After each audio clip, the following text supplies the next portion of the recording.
Imagine asking a simple question about who made a decision that affects your city's safety, and the answer isn't yes or no, but a wall. Not classified, not complicated, just withheld.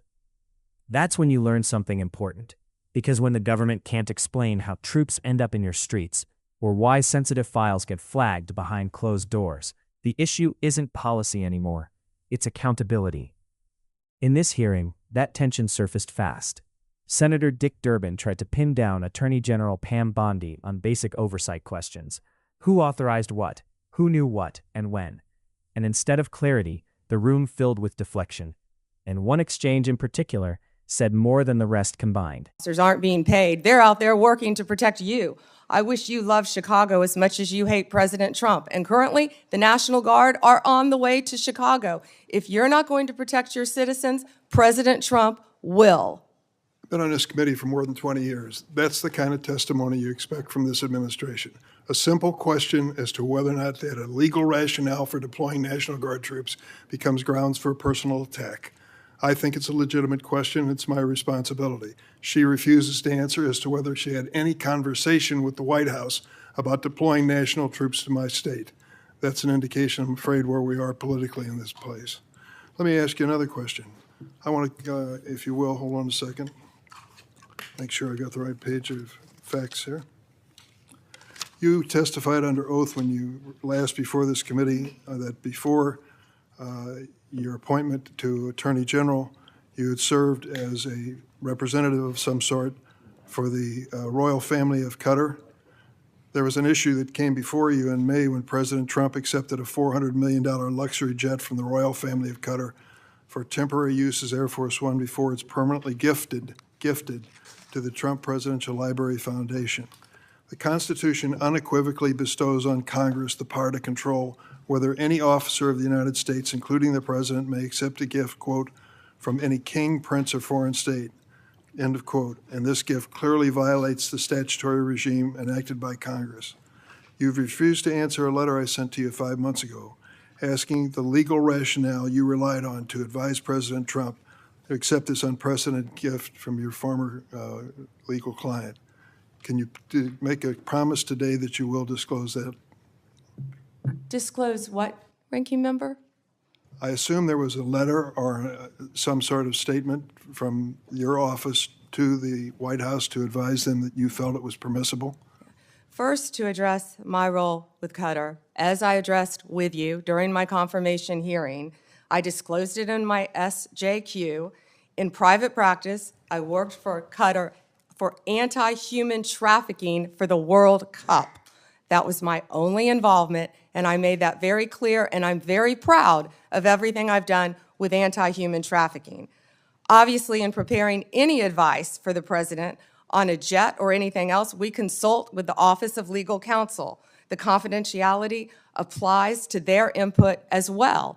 And Chairman, if you would approve and vote to approve, as Chairman Grassley said, excuse me, Ranking Member, as Chairman Grassley said, my employees, we would answer your letters a lot faster, yet you're stalling them at every stop. And to go back to your previous question, your city has a murder rate 5 times higher than New York's.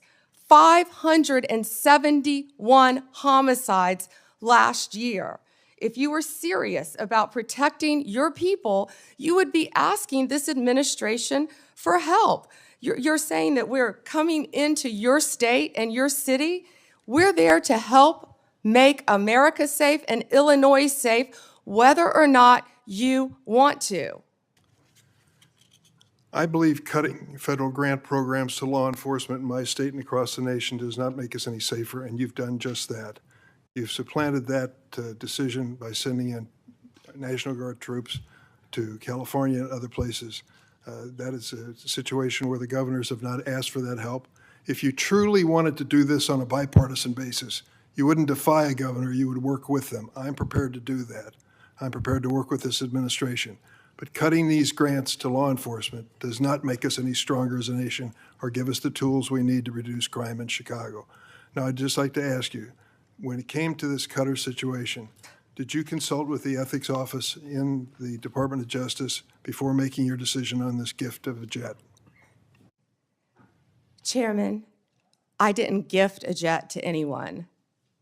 My Office of Legal Counsel provides confidential advice to the President, to the White House, period. And you're conflating two issues. Cutting grants, I was very clear about what grants we've cut and what grants we haven't, only 7%. And if you have a grant in Illinois that you think that I've cut that is protecting law enforcement officers or your people, you personally call me and I will work with you to turn that grant back on. I think many of the Democrats here can tell you, I have worked with them to turn grants back on. There's an appeal process. Tell me a specific grant that I have turned off in Illinois that would help law enforcement, and I will work with you. But you have not done that. Did you take a look? The National Guard is on the way right now as we speak. Oh, by the way, so is Director Patel and Deputy Attorney General Todd Blanche. You're sitting here grilling me, and they're on their way to Chicago to keep your state safe. Madam Attorney General, it's my job to grill you. Investigation of your agency is part of my responsibility and this committee. You may not like the experience, but others have weathered the storm and answered questions in a respectful manner. Can you tell me the grants, Yes. Ranking Member, please? Take a look at the President's budget on HIDA grants. What happens to it in his proposed budget? I'd be glad to meet with you on the It's grants. cut by 1/3 from $300 million to 196. That's one example of a grant that works, and your administration has suggested cutting it in the budget lies ahead. I want to ask you about items in a letter I sent you in July that you have not answered. In February, you made a public claim that the Epstein client list was, quote, sitting on my desk right now for review, end of quote. You then produced already public information and no client list at a major media event hosted at the White House. Attorney General Bondi, why did you publicly claim to have the Epstein client list waiting for your review and then produce nothing relevant to that claim?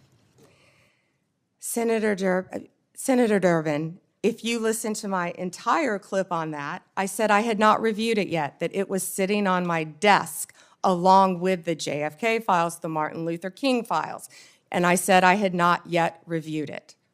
And if you see our memo on Epstein, you will see, excuse me, our memo on Epstein clearly points out that there was no client list, our July 6th memo. You also didn't let me respond to the HIDA question.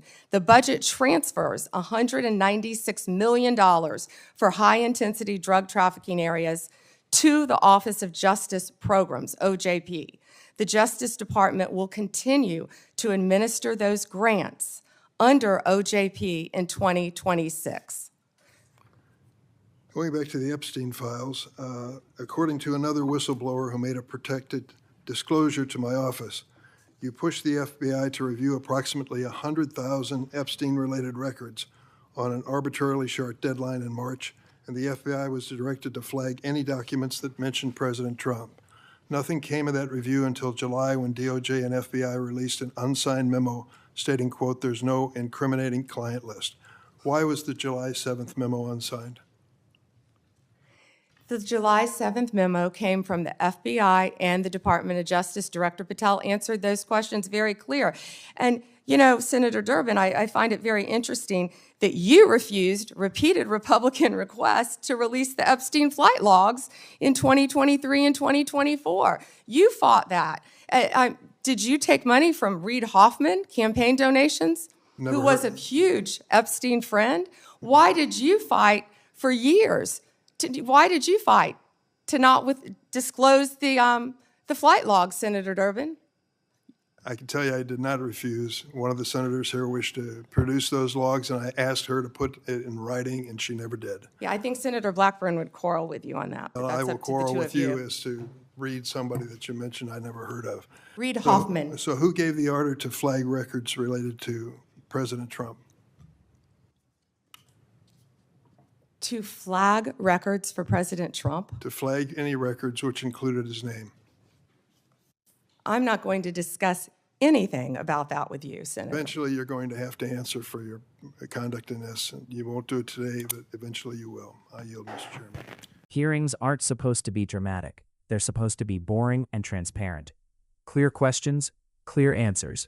When I won't discuss it becomes the default, oversight turns into theater. And once that happens, It stops being about Durbin or Bondi. It becomes about whether the people in charge remember who they actually work for.